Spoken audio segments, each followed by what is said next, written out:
వివాహం అనేటటువంటిది కేవలము కామోపభోగము కొరకు స్త్రీ పురుషులను కలిపేటటువంటి ప్రక్రియ ఈ దేశమునందు కానే కాదు. ఇవాళ కలిసి రేపు విడిపోయే ప్రక్రియ అసలు కాదు.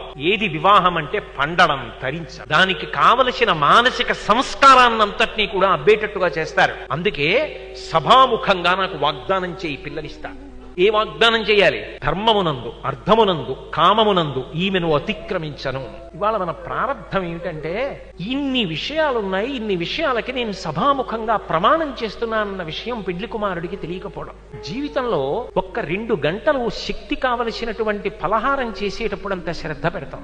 ఒక రోజు సంతోషంగా ఉండడానికి చేసే భోజనం మీద అంత శ్రద్ధ పెడతాం. ఒక రాత్రి నిద్రపోకపోతే మరునాడు చేయవలసిన పని చేయలేవని నిద్రపోవడానికి దోమలు లేకుండా జాగ్రత్త తీసుకున్నంత శ్రద్ధ పెడతాం. తాగే నీటి మీద శ్రద్ధ పెడతాం. ఈ జన్మకి కాదు, జన్మ జన్మలకి కావలసిన సంస్కారాన్ని ఇవ్వగలిగిన వివాహ విషయంలో ఉన్న మంత్రముల యొక్క వైశిష్ట్యాన్ని తెలుసుకోవడానికి, భారతీయ సంస్కృతిలో వివాహ వైశిష్ట్యం తెలుసుకోవడానికి ఎందుకు పరిశ్రమించం? పెళ్లి చేసుకోవడం కన్నా ముందు పెళ్లికి సంబంధించిన మంత్రముల యొక్క అర్థాన్ని తెలుసుకుని ఏం చెప్తున్నారో, ఎలా బ్రతకాలంటున్నారో తెలుసుకోవాలి.